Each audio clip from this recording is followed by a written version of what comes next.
जिसकी बिना पे वो हमारा टोटल वो चीजें काम कर रही होती हैं। सही है।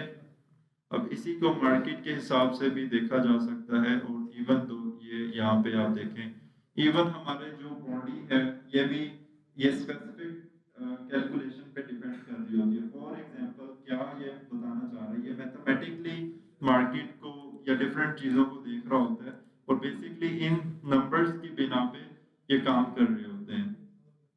सही है। इस तरह से अब इसके अंदर देखिए 2 10 ये सारे नंबर्स 1 2 6 वगैरह वगैरह ये डिफरेंट चीजें आ रही हैं। 1 1 2 3 5 8 13 ये इसकी स्पेसिफिक कैलकुलेशन है जिसको ये इस तरह से करके काम कर रहा था। और सेकंड आप यही चीज मतलब ये इसने हर चीज पे हमारी जो नेचुरल एक लाइफ चल रही है किसी भी चीज की तो उसके अंदर इसने जो कैलकुलेशन निकाली थी उसकी कैलकुलेशन हमारी हर जिंदगी की चीज के ऊपर फिट बैठती है। सही है।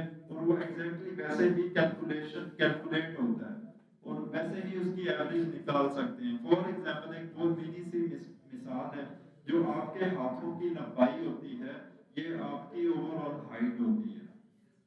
सही है ना। कि अगर आप ये टोटल मतलब लंबाई देखें आपकी ठीक है आप इस तरह से मेजर कर लें तो ये आपकी टोटल हाइट है।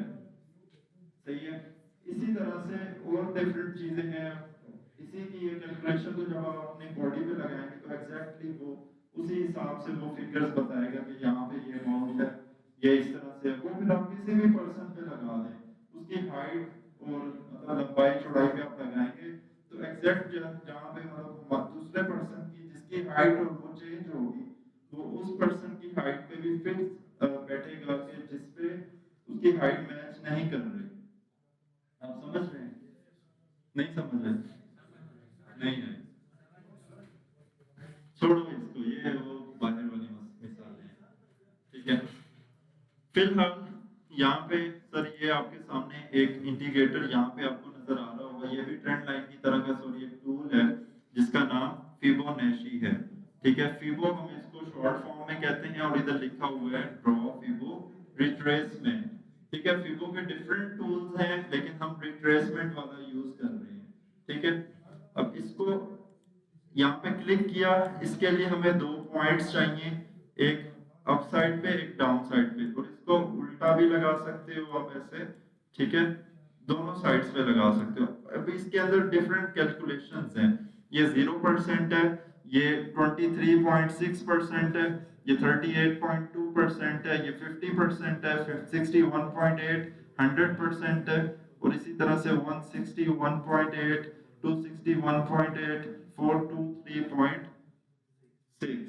ठीक है। तो ये डिफरेंट नंबर्स हैं। अब फॉर एग्जांपल हम क्या करते हैं हम इसको थोड़ा सा छोटा कर लेते हैं। मैं क्लियर चार्ट ले लेता हूं ताकि आपको देखने में आसानी हो। यहाँ पे हम H4 में हैं। H4 के अंदर हम फॉर एग्जांपल यहाँ पे क्या करते हैं कि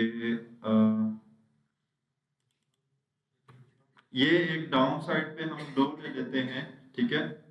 डाउन साइड पे उसके बाद हम एक ये हाई ले लेते हैं। For example just for example ले रहे हैं कोई भी वो वाली सिचुएशन नहीं कर रहे। ठीक है। ये अप साइड से डाउन साइड की तरफ मैंने ड्रॉ किया ये हाई ले लिया और ये लो ले लिया। ठीक है। सॉरी हाँ H1 में ही काम कर रहे हैं।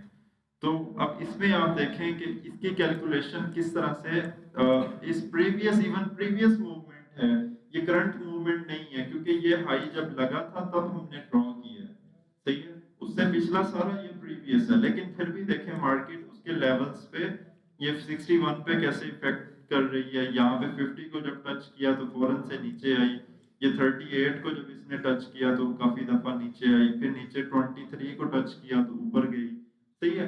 तो ये वाली सिचुएशन आ जाती है।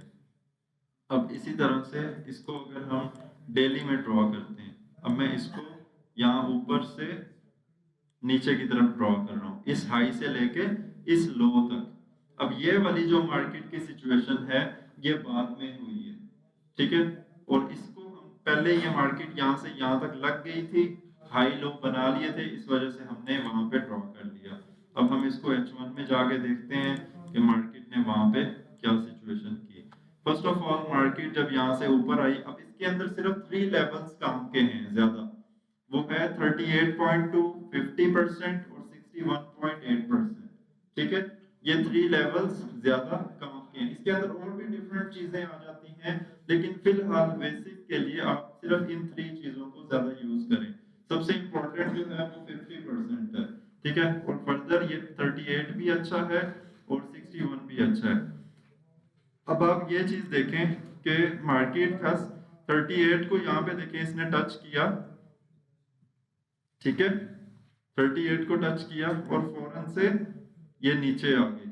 सही है, उसके बाद जो है मार्केट 38 को इसने ब्रेक कर लिया। अब नीचे कितना आई है वो भी देखें।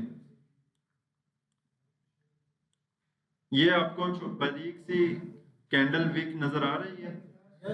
ठीक है, अब यहाँ पे देखें, इसने 38 को टच किया, फौरन से ये कितना नीचे आया, $17। ठीक है, $17 मतलब 170 पिप्स और 1700 पॉइंट्स, 0.01 की ट्रेड से $17 का प्रॉफिट था। सही है, उसके बाद 50% को ये टच इसने यहाँ पे नहीं किया। ठीक है, लेकिन वहां से रिवर्स हो गई। उसके बाद 50 को इसने यहाँ से इसने क्रॉस कर दिया। बात वही है कि लेवल तो आ गया है, एक लेवल बन गया है, लेकिन वहां पे अब आप ट्रेड कैसे ले रहे हो कि लेवल के टच होने पे डायरेक्ट ट्रेड ले रहे हो या उसके बाद कोई कंफर्मेशन देखते हो। आप समझ रहे हैं कि अगर वहां पे आप कंफर्मेशन देखोगे तो वो एक ज्यादा बेहतर होगा बजाय इसके कि आप डायरेक्ट ट्रेड लो। सही है, अब देखें इसने 50% को क्रॉस कर लिया। ठीक है, तो ये चीज आपके लिए बेहतर है समझने के लिए कि मार्केट हर दफा हर चीज को रिस्पेक्ट नहीं देती, तो अपनी तरफ से एहतियात पूरी करनी है मार्केट से बचने के लिए और मार्केट को अपनी डायरेक्शन में खींचने के लिए। उसके बाद मार्केट यहाँ पे 61 को देखें, यहाँ पे इसने टच किया।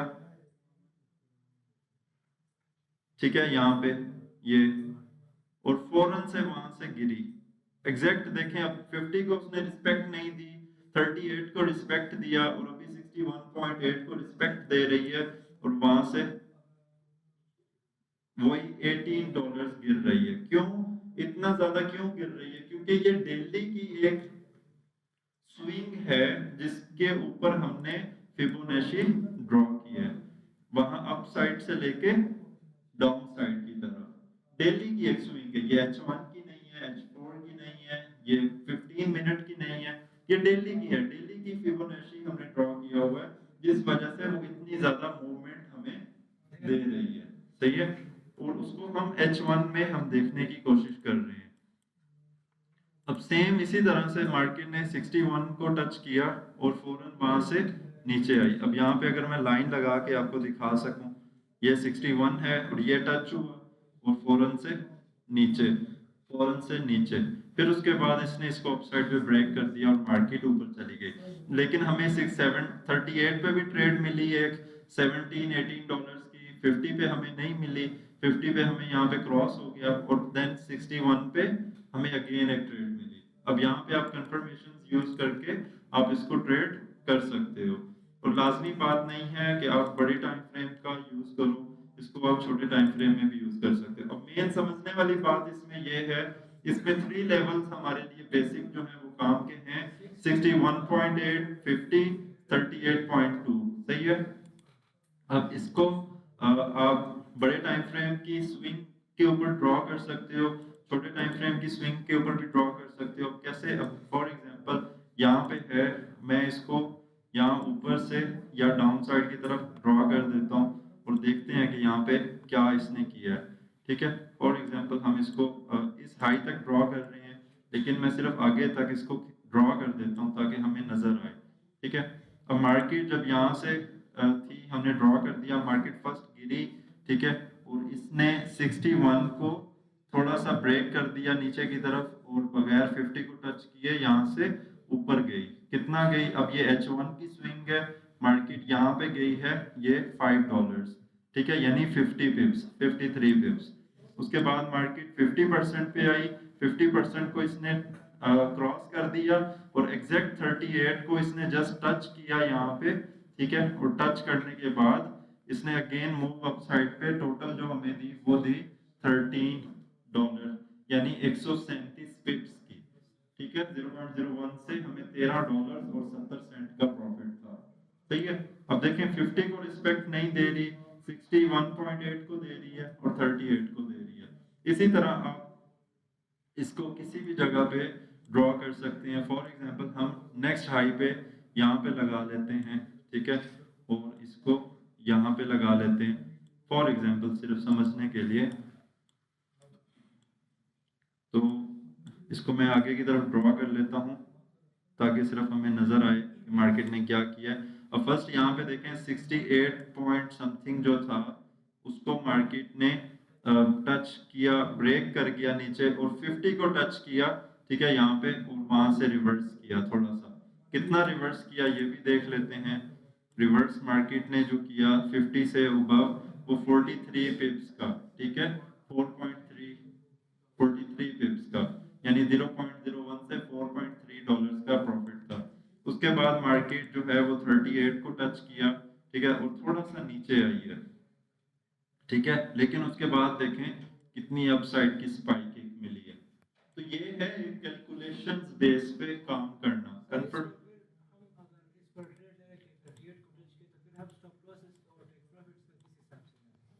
या अगर आप 38 को फॉर एग्जांपल टच हो गया, आप वहां पे वेट करो 5 मिनट में, 15 मिनट में। फॉर एग्जांपल आपने ये H1 में ड्रॉ किया, ठीक है, आप उसमें वेट करो 5 मिनट में, 15 मिनट में, 3 कैंडल पैटर्न्स बने, तो 3 कैंडल पैटर्न में आपको पता है स्टॉप लॉस कहां देना है। सिंपल। ट्रेंड लाइन का ब्रेकआउट का वेट कर लो, ट्रेंड लाइन में आपको पता है स्टॉप लॉस कहां पे देना है। दूसरी सारी चीजें मैंने समझाई होंगी, ये सिर्फ एक्स्ट्रा आपके जहन को बड़ा करने के लिए कि आपको एक साइड से ट्रेड अपॉर्चुनिटी नहीं मिल रही तो दूसरी साइड पे चले जाओ, दूसरी से नहीं मिल रही तो तीसरी पे चले जाओ। इस तरह करके अपने आप का जो डे का टारगेट है उसे आप अचीव कर सको। सिंपल। फिबोनाची की समझ आ गई? हाई से लो पे ड्रॉ करना है, लो से हाई पे ड्रॉ करना है, और उसके 3 लेवल्स काम के हैं, उस पे आप ट्रेड ले सकते हो। और ट्रेड आप स्मॉलर टाइम फ्रेम में कंफर्मेशन के साथ आपको हर चीज, मूविंग एवरेज हो गई और फिबोनाची हो गई, जहां पे भी आपको लगे कि मार्केट इस तरफ जाएगी